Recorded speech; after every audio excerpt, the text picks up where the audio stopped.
14, donc le passouk 14, chapitre 13, il dit Va Hashem Amar El Avram.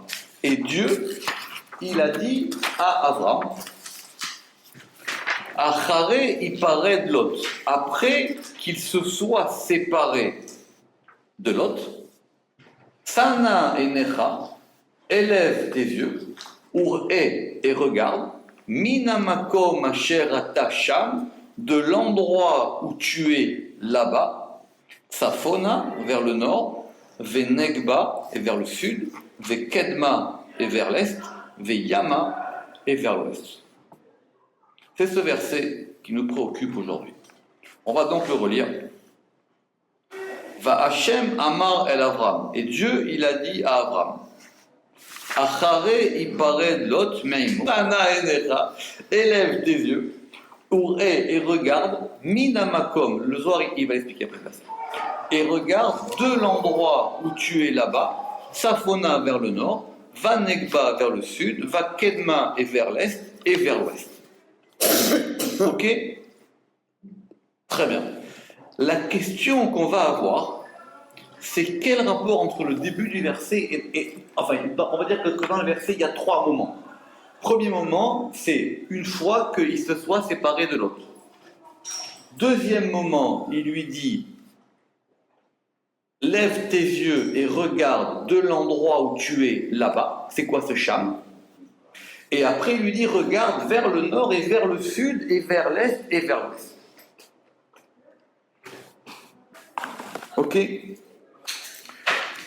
Le découpage du texte qu'on a dans le Chok d'Israël, il a pris que la fin du Zohar. Parce que c'est un long Zohar. Mais je vais vous expliquer le début. Donc pour comprendre le début, il faut qu'on lise la première phrase de ce Zohar. Et on va introduire, si Dieu veut, une notion très importante, qui est la notion de Shekhinah. Tachazé, viens voir. Kema de Shrinta lo itgalia ela be'atra de ithazela. Viens voir. Donc viens voir, c'est habituel dans le Zohar. Kema de Shrinta, de même que la résidence divine ne se dévoile que dans un lieu qui lui convient. Ouf achi lo itrazé vela itgalia, ici aussi, ou ainsi, comme j'ai traduit, lo itrazé, elle ne convient vela itgalia, et elle ne se dévoile que dans un homme qui lui convient, à qui? À elle. À la Shrina. D'accord? Alors, il faudrait d'abord qu'on explique ce terme de Shekhinah. C'est très compliqué parce que c'est un terme central dans le Zohar et dans la Kabbale. Étymologiquement, les shachen, ça veut dire habiter ou résider. C'est comme ça qu'il faut traduire. Résider. C'est quoi ce terme de la Shekhinah? Donc dans la Torah, ce terme, il existe parce qu'effectivement, Dieu il a dit Veshachanti itam, et je résiderai avec eux. D'accord? Et je résiderai avec eux lors du temple. Le Ramak, c'est très très très long, on n'a pas le temps de faire ça dans un cours comme ça, mais le Ramak, il dit il explique bien ce terme de Shekhinah. On va dire pour résumer que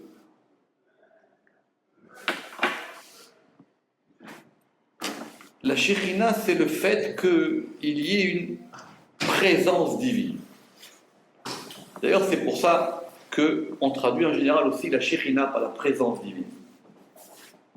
D'accord? C'est le fait qu'il y ait une présence. Bien que dans le terme Shachen, il n'a pas ce mot de présence. C'est le fait d'habiter. Il y a vraiment une résidence. D'accord?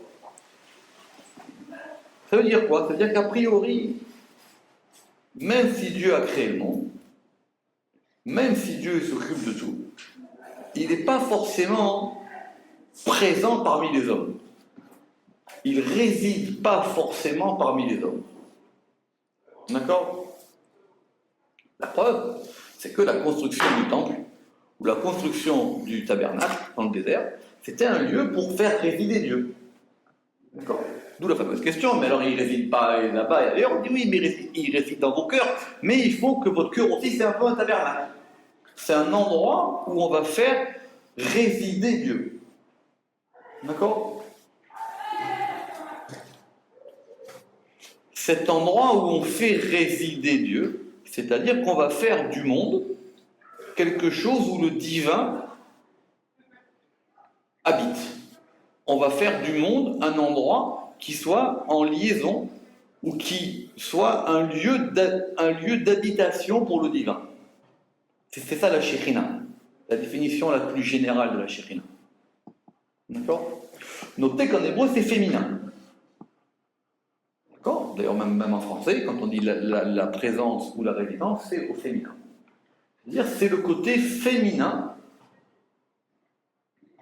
de l'habitation, de la demeure de Dieu parmi les hommes. Donc on relit le Zohar. Tachavé, viens voir.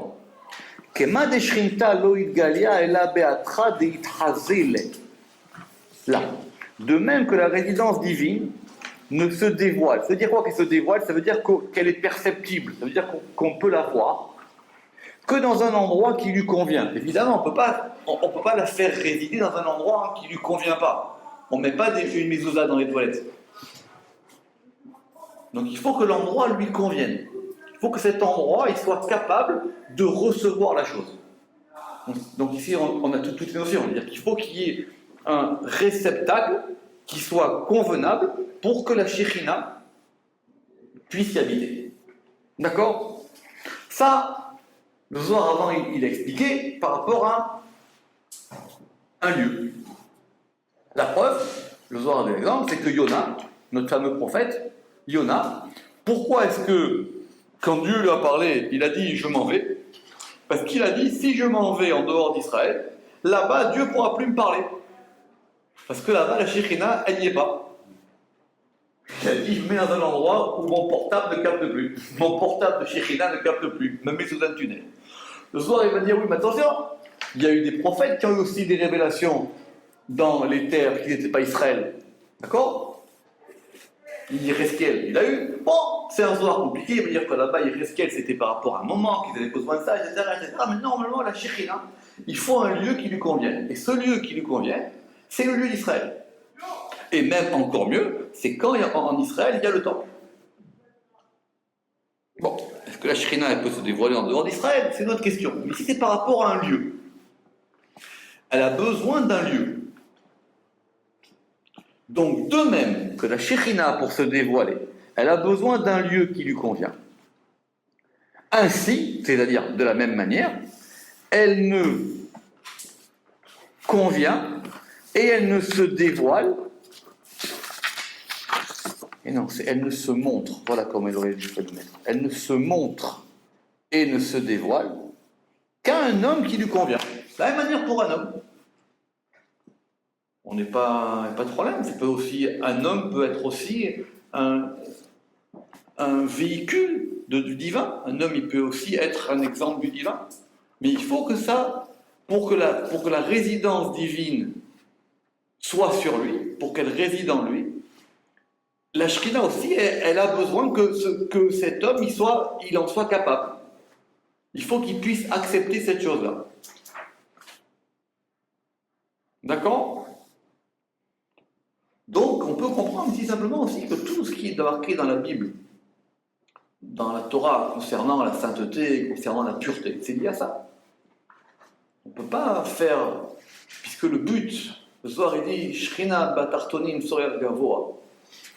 Même le soir, même dans la Kabbalah Rishonim, il est marqué que le fait que la résidence divine, elle soit dans les mondes inférieurs, cela correspond à un haut besoin, sorer gavoa.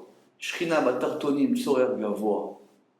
J'ai essayé une fois de trouver même l'origine de cette phrase, je n'ai pas trouvé tellement elle se perd dans les temps. Le soir, la cite, on ne sait pas d'où ça vient, la Gemara, la cite, on ne sait pas d'où ça vient. On dit que c'était une espèce de chose évidente là.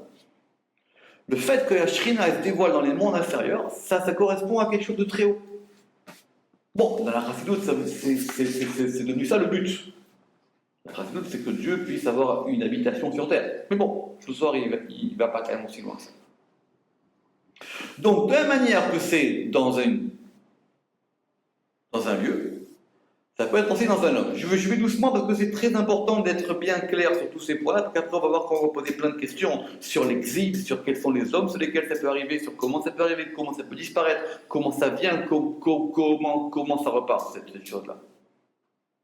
D'accord? Donc ça ne peut arriver que sur un homme qui lui convienne. Il faut que cet homme, il fasse de lui-même, par un travail, du fait qu'il puisse être lui-même un réceptacle du divin. D'accord? On peut même résumer que la Torah, c'est ça. La Torah, c'est ça. C'est faire en sorte que quelqu'un il puisse être un véhicule, j'aime pas ce mot, mais bon, en tout cas, un véhicule ou un réceptacle ou une habitation ou un ustensile pour pouvoir avoir quelque chose de divin en lui. C'est d'ailleurs le but. Quand il a créé l'homme, il a dit que je vais le faire à mon image. Ça ne veut pas dire plus que ça, à mon image. Je vais faire en fait que l'homme puisse être à l'image de Dieu. Dans son comportement, dans ce qu'il fait, dans ce qu'il dit, etc. Déa. Et donc nous allons voir tout de suite maintenant rentrer dans l'histoire. Minyoma desali kalreute delot li tapra besulchane. Car depuis le jour où il monta dans la volonté de Lot de revenir à sa faute, istalka rucha kadisha Abraham. L'Esprit Saint, il a quitté Abraham. Alors, on va revenir juste un peu en arrière. C'est pour ça qu'il lui dit pas. Quoi? C'est pour ça qu'il dit. Doucement. D'abord, il faut qu'on comprenne comment la Shrina, elle habite chez quelqu'un. Parce que Abraham, il a rien fait dans cette affaire.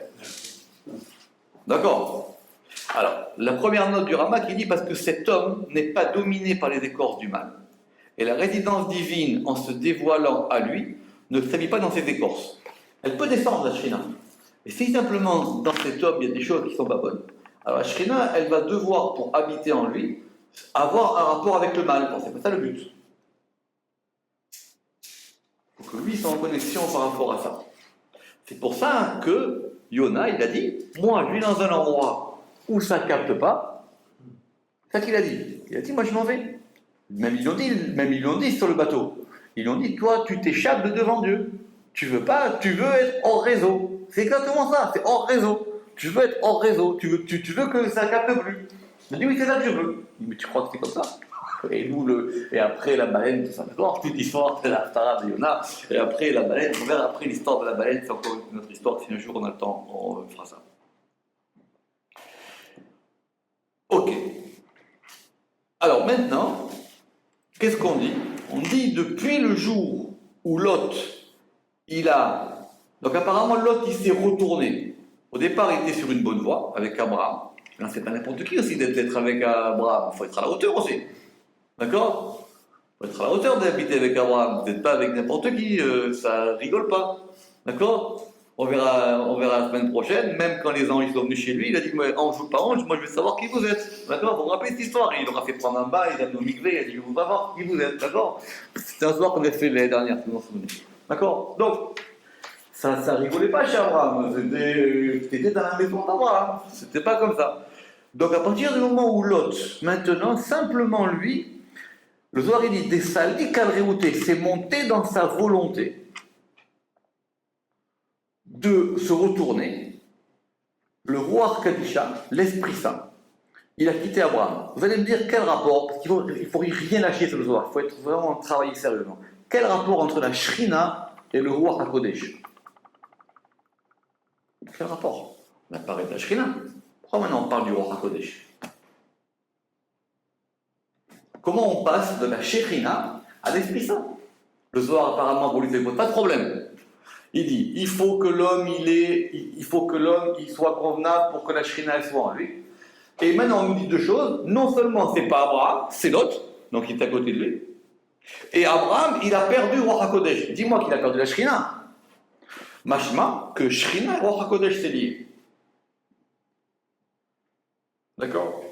Cette notion de roi HaKodesh, c'est évidemment un Olam. C'est quoi avoir roi HaKodesh? D'accord? C'est quoi quelqu'un qui a l'Esprit Saint? D'accord? Le Harival il dit que quelqu'un qui déjà ne récite pas les berachot, les bénédictions sur tout ce qu'il mange, il y a très peu de chances que ça lui arrive. Parce qu'il faut qu'il soit conscient que tout ce qu'il va manger, tout ce qu'il va toucher, tout ce qu'il va prendre, tout élément matériel qu'il va manger, s'il fait une beracha dessus, il pourra peut-être avoir Roi HaKodesh. Après, Roi HaKodesh aussi, c'est comme les voitures. Il y a des gammes et il y a des séries. D'accord? Il y en a qui en ont un petit peu, il y en a qui en ont beaucoup, il y en a qui en ont tout le temps, il y en a qui en ont peu, il y en a qui n'en ont pas, etc. Mais ça existe, Roi HaKodesh. Il y a dans la Deval une porte qui s'appelle Roi HaKodesh. La porte du Roi HaKodesh. D'accord? Faut pas avoir peur. Mais Roi HaKodesh, ça veut dire être capable de voir des choses. On verra plus tard que Rivka, elle avait Roi HaKodesh. Puisque la preuve, c'est que quand Yitzhak, il a dit à Esav, vas-y me chercher à manger, Rivka, elle a dit à Yaakov, vas-y. Il aurait dit, mais comment elle savait maintenant? Il dit, ça n'est pas Roi HaKodesh. Que les Nevi'im, ils ont forcément Roi HaKodesh. Après, c'est très complexe. Mais c'est sûr que la névoie, ce qu'on appelle la prophétie, ça fait partie du grand élément qui s'appelle Roi HaKodesh. Mais même dans la prophétie, il y a plusieurs prophéties. Il y a le rêve, il y a la prophétie éveillée, il y a la prophétie quand on dort, et puis à certains niveaux.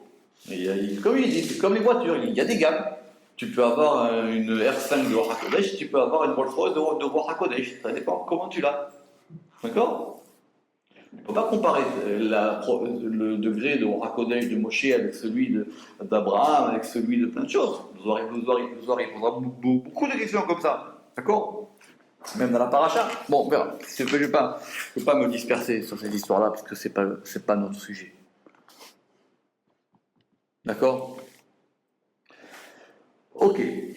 Donc, le fait que Lot, maintenant, il est voulu renouer avec Avodazara, il a rechuté. Il venait quand même, il faisait comprendre d'où il venait quand même, d'accord? Il a rechuté. Il n'a pas suivi le niveau. Ça a eu comme conséquence d'enlever le roi HaKodesh à Abraham. Pourquoi ils étaient liés Quoi? Pourquoi ils étaient liés à la familialement? Oui, mais bon. Abraham, c'était son rôle dans l'humanité. Abraham, c'est quelqu'un qui était un rassembleur. Parce qu'après, quand on lui changera son nom, on va lui dire Abraham, tu seras le père de nombreuses nations. Abraham, il a un rôle de rassembleur. Il était là pour rassembler. Non, tu ne rassembles pas n'importe qui. Maintenant, quand lui, il a fait son grand voyage, c'est ça la paracha de l'Erpecha. Il était là-bas, à Ur-Kasdim. Vous savez qu'Abraham, il a assisté, il marquait dans le Pirkei de Rabbi Eliezer qu'Abraham, il a assisté à la tour de Babel. Et il leur a dit, vous êtes une bande de Réchaïm, et vous allez voir que ça va mal se passer pour vous. Et qui était le patron là-bas de la tour de Babel? C'était Nimrod. Et Nimrod, il a dit, toi, je vais te tuer. Abraham, il a dit, viens me tuer. Et Nimrod, il a envoyé, c'est pour ça que Nimrod, il a jeté dans la fournaise. D'abord son frère. Oui, et son frère, il est mort. Parce qu'il n'avait pas fait le bon soir. Parce qu'il n'avait pas vu la même chose. Mais Abraham, il leur a dit. Abraham, il venait de loin. Il a assisté à... Il faut lire Pirkei de Rabbi Eliezer. C'est l'un des midrashim les plus magnifiques. En plus, il est bien traduit en français. D'accord? Pirkei de Rabbi Eliezer. Bref, donc Abraham, il vient de loin. Il leur a dit là-bas, ce que vous faites, c'est pas bien. Attention, ça va mal se passer. Nimrod, il a dit, qui tu es toi pour parler? Je vais m'occuper de toi. Abraham, il dit, viens, occupe-toi de moi. Etc. Bon, c'est l'histoire qu'on connaît sur le... Bref, Abraham vient de loin, donc Abraham, il a fait un chemin. Dans ce chemin-là, maintenant, il prend Lot. D'accord? Bon, alors on va dire que Lot, il a quand même passé tout ça, que même le père d'Abraham, il s'est arrêté en chemin. Le père d'Abraham, il s'est arrêté à Haran. Haran, c'est le corps, c'est le trou. Il est resté dans le trou. D'accord? Abraham, il est resté dans le corps là-bas. Maintenant, il se trouve avec Lot. Il se trouve que maintenant, Lot, voilà, il se met à faire des bêtises. Maintenant, donc il a perdu, donc il perd son roi HaKodesh. Donc la Shekhinah ne peut plus résider en Abraham. On dirait que ça se confond, elle est liée à Shekhinah dans le... J'ai dit, la Shekhinah, c'est le fait que Dieu y réside. Ici, on parle dans un homme. Le problème du lieu, c'est plus haut. C'est pour ça que Zohar, il a dit de même que. D'accord. Le problème du lieu, c'est résidé plus haut. Pourquoi la Shrina et après la Galoute, on verra pour autre chose. D'accord. Mais le fait que la Shrina, elle habite dans un homme, ça fait qu'il va pouvoir avoir le roi HaKodesh. Donc il a perdu. Il a perdu le roi HaKodesh. Vekad istalek Lot mine. Et quand Lot s'est éloigné de lui, Miyad shara ruach HaKodesh bedurte. Aussitôt, l'Esprit Saint, il a reposé bedurte dans son endroit, ainsi qu'il est écrit, Va'Hashem amar el Avraham acharei pared Lot meimo.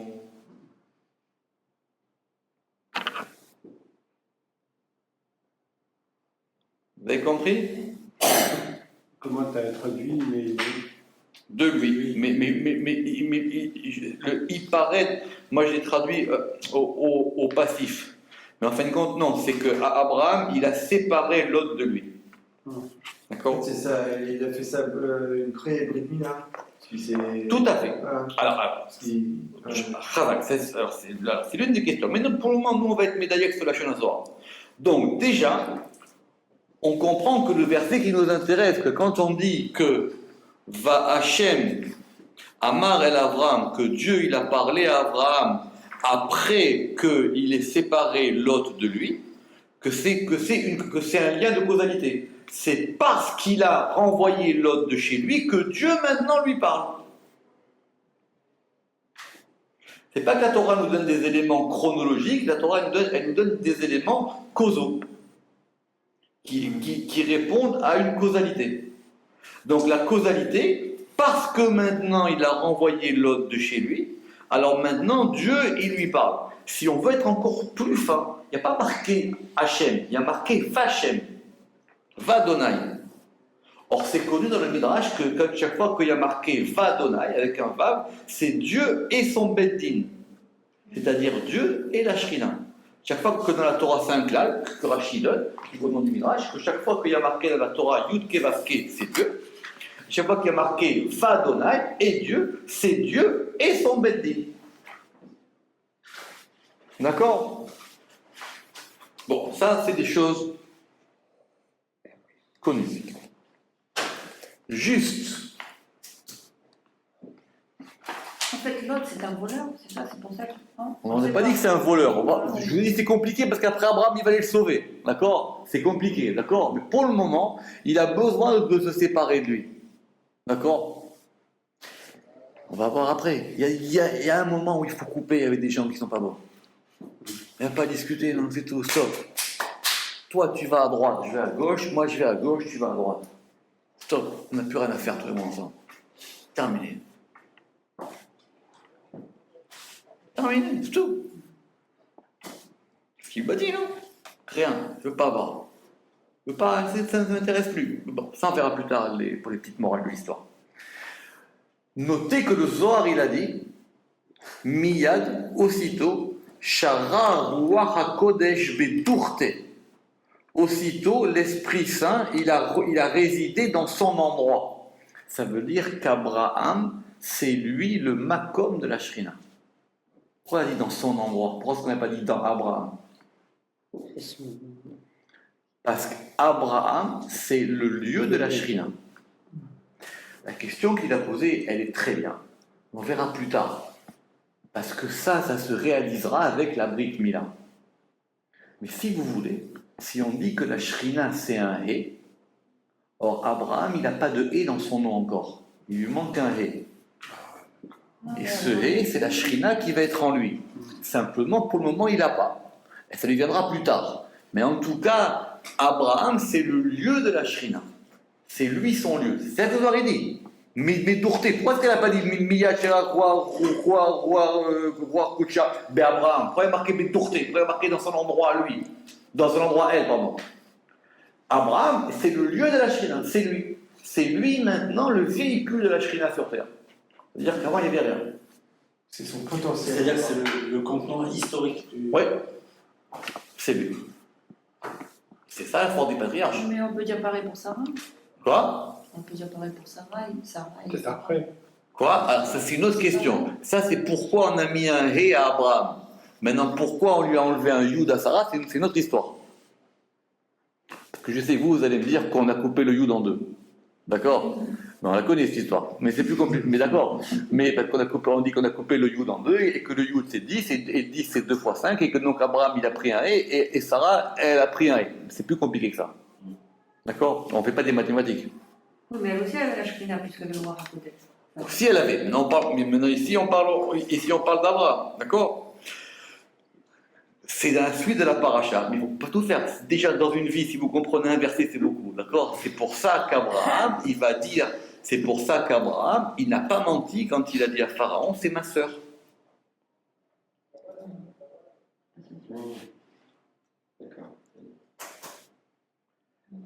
Vous allez trop vite. Dans la suite de la paracha, il y a eu l'histoire, d'accord, qu'ils ont voulu prendre Sarah et tout ça. Et Abraham, il a dit, c'est ma sœur, Achoti'i. Il dit, mais il ment. Il n'a pas menti, sa sœur. Les deux, ils sont sœurs, ils sont frères et sœurs. Pas par leur niveau de parenté, mais par leur degré de shrina. Ils sont ensemble. C'est sa sœur. Les deux, ils ont le même Ruach HaKodesh. C'est ça que ça veut dire. C'est ma sœur. Évidemment que c'est pas facile. Évidemment que c'est pas facile. C'est pour ça que le Zohar, c'est pas. Alors on va essayer de comprendre ça. Donc maintenant, il a accès à un degré de vision. Ok? Ce degré de vision, Dieu lui dit c'est quoi? C'est Safona, Vanegba, vers Vakedma, Veyama. Le nord et l'est, le nord et le sud, et l'est et l'ouest. Ok? Très bien. Comment le Zohar dit ça? Ça veut dire quoi? Ilen inun masa'av de avu bekadmita. Ce sont les voyages qui étaient auparavant. Comme il est dit, Vayeler les massav, comme il est dit, il alla dans ses voyages. Autrement dit, simplement, Abraham, avant cet épisode, il a fait des voyages. Il faut toujours voir le pshat. Il a fait des voyages, il a voyagé. C'est quoi voyager pour Abraham? C'est pas simplement prendre des photos. D'accord? Voyager, ça veut dire qu'il a eu des expériences, qu'il a vu des choses. C'est ça qu'on va appeler les massav, comme dans la parashat Mas'eh. D'accord? Dans la paracha, quand on parle des déplacements dans le texte, c'est-à-dire c'est chaque fois des niveaux spirituels auxquels ils ont été pendant les 40 ans dans le désert. C'est ça les massaot. Donc Abraham, il a eu des massav, il a eu des voyages. Ces voyages-là, le Zohar il a dit, des avou bekadmita, qui étaient auparavant. Et il est écrit, alors Venasoa Anegba, il a été et il a voyagé vers le sud.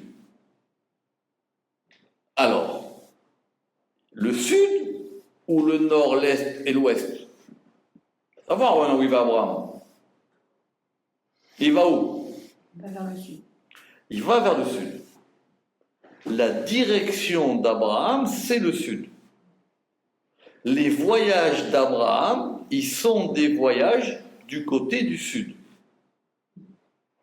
D'accord? Et ici, ces voyages du côté du sud, ils correspondent à des voyages qui sont nord, est, sud, ouest. Ah oui, c'est pas Il y a une errance comme après. Avec... Non, il n'y a pas une errance. Abraham, c'est pas Moustaki. Non, mais une errance volontaire, pourquoi? Il n'y a pas d'errance. Non, Abraham, il n'y a pas d'errance. Abraham, vous C'est-à-dire savez. que la terre d'Israël rassemble tous les Non, habitants. c'est les voyages à lui, il y a marqué. Ce sont ses voyages à lui. Il a quitté la Les terre. Massav à lui. Ce sont ses voyages à lui. Abraham, il a. De quoi on parle depuis le début? On parle du degré qu'un homme il a. Abraham, il est arrivé à un degré. Il a quitté l'idolâtrie. Très bien, il est arrivé à un C'est degré. énorme, ça. Il s'est battu, il est arrivé à un degré. Il se trouve qu'avec lui, il y a quelqu'un qui ne peut pas le suivre. Je ne peux pas le suivre. Donc Abraham, il dit, écoute, je ne peux pas marcher. Ok, on s'en va. Il se sépare. D'accord? Dieu, maintenant, il lui parle et il lui dit, maintenant, tu l'as quitté, c'est très bien. Je te redonne ce que tu avais avant. Et je vais te redonner les degrés auxquels tu étais parvenu dans ta vie. Mais c'est Abraham. Abraham, c'est pas Yitzhak. Abraham, c'est pas Yaakov. Ces degrés-là, ils correspondent à ce qu'il a eu, à ce qu'il a gagné. Vous voulez récupérer votre portefeuille? D'accord. Dans votre portefeuille, il y a quoi? Il y a des billets. Ces billets, d'où ils viennent? Ces billets, ils viennent de tout ce que vous avez fait pour les avoir. D'accord? Maintenant, ça c'est ce qu'on va appeler les voyages d'Abraham. D'accord? Ce qu'on va appeler les voyages d'Abraham. Ça qu'il a dit le soir, Vayeler les Massav. Et il est écrit, il dit le Zohar, alors Venasso à Negba, il a été et il a voyagé vers le sud. Le degré d'Abraham, c'est le sud. C'est son degré à lui. Abraham, c'est connu dans la Torah, il n'a voyagé que vers le sud. Son degré à lui dans le monde, c'est le sud. Vous voulez lui donner un autre nom? Le Chesed. Vous voulez lui donner un autre nom? C'est le Chesed. Abraham, dans le monde, il a été là pour instituer le degré du Chesed. Ça s'appelle le sud. Maintenant, depuis le sud, depuis l'endroit où il a arrangé le nord, le sud, l'est et l'ouest. Vous voulez être plus malin, vous allez dire nord-sud, le sud qui est dans, enfin, le nord qui est dans le sud, l'est qui est dans le sud, l'ouest qui est dans le sud et le sud qui est dans le sud. C'est-à-dire qu'il a fait rayonner le recette dans toutes les Il a fait rayonner le chesed dans toutes les directions. directions. Mais depuis le degré où il est. Mais pas jusqu'au là où il était. Depuis le degré qu'il est là où il est maintenant, qu'il a récupéré une fois qu'il s'est séparé de l'autre. D'accord? Or, le fait qu'Abraham, il récupère ces degrés, c'est-à-dire qu'il soit capable de reprendre et de rayonner, ça fait que maintenant, cette résidence divine, elle peut résider de nouveau sur terre et elle peut rayonner. D'accord? Le Yaakov, il a résumé ça en une gamatria. Le Yaakov à Birsia. C'est quoi le nom de Dieu qui correspond à la Shekhinah? C'est Adonai. Aleph, Dalet, Nun, Yud. Le nom de Dieu qui correspond à un degré supérieur à la Shekhinah, mais on ne le prononce pas, c'est Yud Kevavke. Comme on veut, nous, que Dieu y réside dans le monde, c'est pour ça que Yud Kevavke, bien que ce soit des lettres qui ne se prononcent pas, on le lit Adonai. Ah, c'est pour ça qu'il y a toujours marqué à l'intérieur. Mais d'où les histoires sur les livres, et que les livres qui n'ont pas ça, il faut les jeter, etc., etc. On ne va pas revenir dans l'histoire. D'accord? Très bien. Donc le nom, ce qu'on appelle le nom en 4 lettres, Yud Kevavke, on ne le prononce pas. À la place de ce nom, on prononce quoi, nous? On prononce Adonai. Or, ça s'écrit comment Adonai? Aleph, Dalet, Nun, Yud. D'accord? Donc on veut, nous, que le nom Yud Kevavke, il réside dans le nom Adonai. C'est ça d'ailleurs le Leshem Yichud Kuchaberichu Shrinte. On veut faire résider le Saint béni soit-il dans la Shekhinah, ou avec la Shekhinah, ou Shrinte. Donc le degré de Shekhinah, il s'appelle Adonai.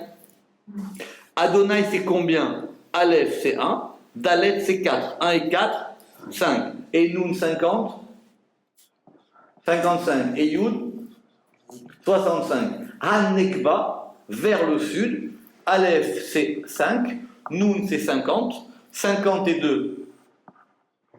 52 et 5, 57. C'est-à-dire c'est le degré de Adonai qui est unifié dans le 1. Comme ça il dit Rabbi Yaakov. Hanekba Gematria Adni.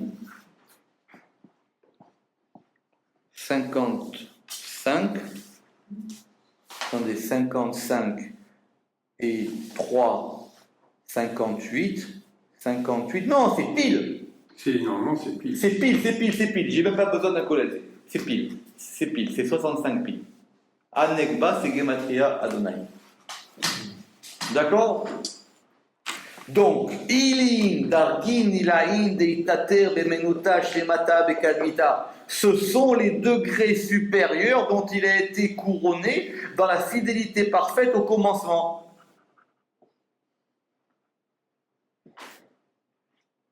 ou même auparavant. Donc c'est ça, il va récupérer tous ces degrés.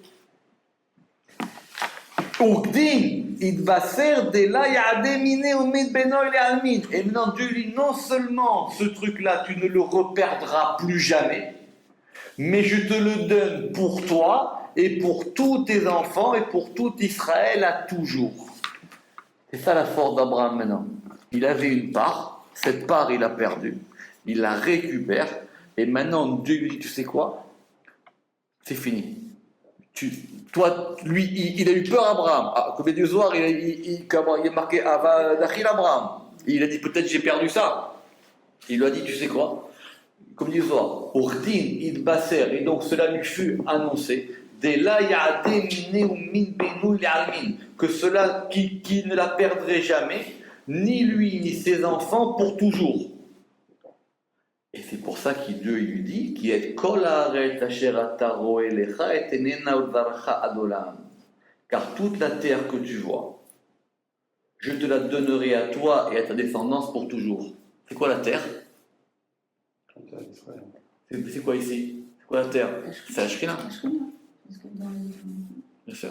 C'est quoi? La terre, c'est la Shrina. La terre, c'est la résidence.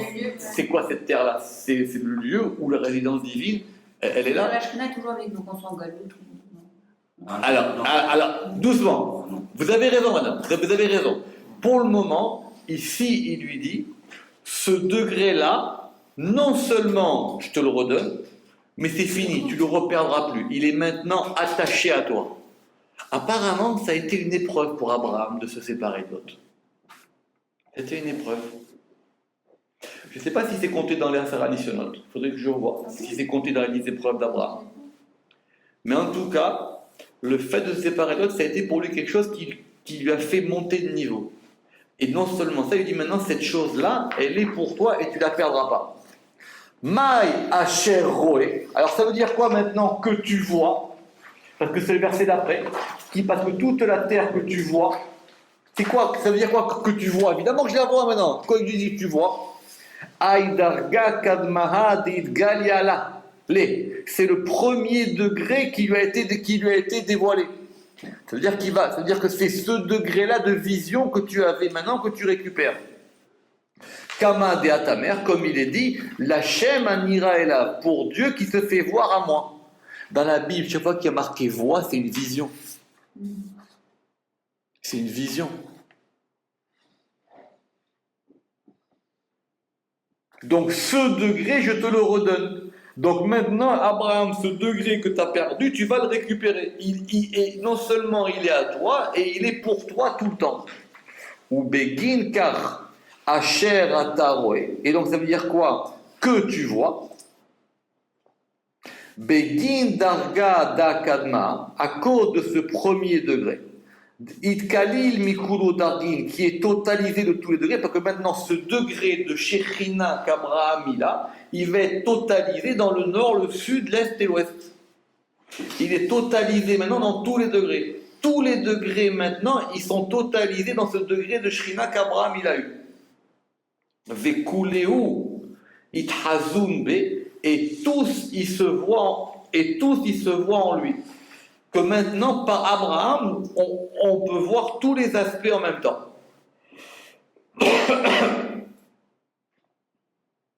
C'est-à-dire que c'est lui qui a fait en sorte qu'il y ait une vision de Dieu sur terre.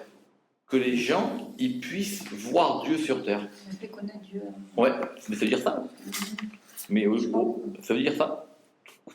On a vu que c'est un peu vite fait quand on dit comme ça, mais c'est comme ça. Il a permis que maintenant Dieu devienne visible sur terre. Que les gens qui veulent s'attacher à quelque chose, ils peuvent s'attacher à Abraham. Ils peuvent s'attacher au degré de générosité. Ils peuvent s'attacher à ce degré-là. C'est ça la force qu'Abraham a fait sur terre. Ou Begin car, et c'est pour ça qu'il dit qui est kol haaretz asher ata roé, toute la terre que tu vois, tous les degrés que tu vois dans la terre, c'est-à-dire que maintenant, toi, tu fais rentrer dans ce degré de la terre tous les degrés.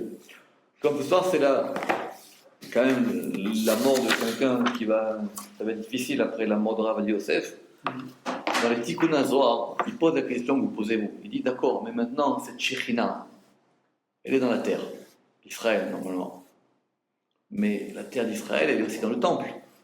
Et quand nous on est en galoute, comment ça se passe? Où est la Shekhinah? Comment on peut la retrouver? Tout notre problème, c'est la Shekhinah. C'est qu'on aimerait bien, nous, avoir une manifestation visible de la présence de Dieu. On la cherche quand on fait Tikkun Kratot. C'est ça qu'on cherche, on pleure. On dit qu'elle est partie. C'est comme une mère qui a abandonné ses enfants. On se retrouve seul. On n'a rien. On perd des trucs, etc. Dans les Tikkun HaZohar, il dit là-bas que la Shrina, maintenant, elle est en errance. Puisque la galoute, ce qu'on appelle l'exil, c'est la galoute d'Israël, mais aussi la galoute de la Shrina. Qu'effectivement, par cette promesse d'Abraham, Israël, il a un lien avec la Shrina. Normalement, Israël, il doit être un vecteur de la Shrina, s'il se comporte bien, s'ils ne font pas de bêtises. Après, ce que les goïms leur font, c'est autre chose, c'est pas grave. Mais il doit être un vecteur de cette Shrina. Maintenant, cette Shrina, elle est un peu dispersée partout. Comment est-ce qu'on fait pour la retrouver? Alors, c'est connu que c'est marqué que, c'est pour ça qu'on peut au Kotel, que la Shrina, elle ne bouge pas du mur ouest. D'accord? C'est pour ça que la Shrina, elle ne bouge pas de ce mur ouest. Mais le Zohar, il dit de façon plus claire, la Shrina, elle va et elle suit les tzadikim. Elle suit. Ah, elle suit, il y a des Ouais. Chaque fois où il y a des gens qui se consacrent à la Torah, chaque fois où il y a des gens qui se consacrent et le degré d'étude il est plus fort que le degré de la prière, hein, c'est sûr. Enfin, ça dépend comment on prie, mais en tout cas. Et chaque fois qu'il y a des lieux de Torah ou des gens qui sont liés à la Torah, la Shrina, elle est avec eux. Quand on parle de. Pourquoi je parle de ça? Parce que je dis que quand on perd, que quand il y a des tzadikim comme ça qui partent de ce monde, c'est quelque part la Shrina qui se retire. C'est pour ça que c'est une grande perte. Parce que quand quelqu'un il a vu un grand de la Torah, quand quelqu'un il a vu des gens qui vivent la Torah, il était zoché de ça, etc., marqué dans la Gemara, Kamer Rabé. Des gens, ils n'osaient même pas s'asseoir devant leur maître, parce qu'il dit je suis devant la Shrina. C'est marqué dans la Gemara, Kamer Rabé. La manifestation divine. Oui, c'est marqué dans la Torah. C'est marqué dans la Gemara. La Gemara, il dit qu'il était Kamer Rabé, c'est-à-dire qu'il était devant son maître. Il dit parce qu'il ne s'asseyait pas devant son maître, parce qu'il dit c'est comme la Shrina. Je suis en présence de la Shrina. Il ne s'asseyait pas devant lui. Il n'était pas devant lui. Même une fois, il a été, c'est marqué dans la Gemara Shabbat, il a prié trop longtemps. Il dit dis-moi, tu te fous de moi ou quoi? Il dit t'es pas là pour prier, t'es là pour étudier. Il dit pourquoi? Il dit parce que pour qui il prie? Pour qui tu pries? C'est bon, mais t'es là pour étudier. Parce qu'il savait très bien que chaque moment qu'il passait devant son maître, c'était un moment qui reviendrait plus. Avant, les gens ils partaient 15 ans à étudier. Donc il savait que c'était ça la Shrina. Mais le Zohar, dans les Tikkun HaZohar, il va très très loin. Il dit que la Shrina c'est comme un oiseau. Et cet oiseau, c'est ça qu'on apprend du Passouk là-bas de Shalar Ta'em, à propos qu'il faut renvoyer la mer, c'est comme un oiseau. Et cet oiseau, il va en fonction en fonction des synagogues et des lieux d'études. Et c'est ça, et il est là. Le Rama, je vais terminer avec ça, il dit quand même que chaque endroit, parce que c'est pas non plus... On va terminer avec ce machal du Rama qui est très beau. Le Rama qui dit très bien. Admettons qu'il y a un personnage très important qui vient visiter, ça a l'air simple mais c'est très profond. Un personnage très important qui vient visiter un endroit. Donc imaginons par exemple, comme c'était le cas au Centre Flegg, qu'on accueille un président. Alors, on va décorer le Centre Flegg, on va faire plein de choses, etc. On va faire des VIP, on va faire un grand cocktail, etc. Donc, l'endroit, tout d'un coup, il va y avoir une shrina en ce moment. Quand il va y avoir, pourquoi pour accueillir la présence d'un hôte important. Ok, maintenant, il ne peut pas habiter ici, donc au bout d'un moment, il rentre chez lui. Quand il rentre chez lui, qu'est-ce qui va rester de sa présence? Qu'est-ce qui reste à présence? Ben, il reste rien. Parce que le traiteur, il s'en va. La femme de ménage. Le traiteur, il s'en va. La femme de ménage, elle va débarrasser, etc. Il dit la différence avec la shrina, c'est que chaque endroit où elle passe, elle laisse une trace. Et cette trace, elle est tout le temps là. Chaque endroit où il y a eu de la shrina qui est passée, elle laisse une trace. Il dit quand le roi il va dans un endroit, il s'en va, il n'y a plus rien. Peut-être il a pris une photo ou alors même on a mis une plaque. Ici a habité un tel. C'est vrai, mais c'est ça l'histoire. Ça veut dire ça la shrina. C'est-à-dire le fait qu'il y a eu une résidence là. Il y a eu quelque chose. Donc des fois, vous dit ici a vécu tel personnage. Maintenant, est-ce qu'il reste quelque chose de lui? Non, vous allez voir. Vous allez voir, alors il a vécu là, voilà son canapé, voilà son fauteuil, voilà sa bibliothèque, voilà. Justement, dans la Kedusha, il y a quelque chose qui reste. Il y a quelque chose qui reste de cet endroit. C'est ça qu'Abraham, il a eu peur de perdre. Abraham, il a eu peur de perdre ça. Dieu lui a dit maintenant, la Shekhinah, elle ne bougera plus de toi. Elle ne bouge pas de toi. Elle sera toujours liée à toi. Baruch Adonai Leolam. Amen. Amen.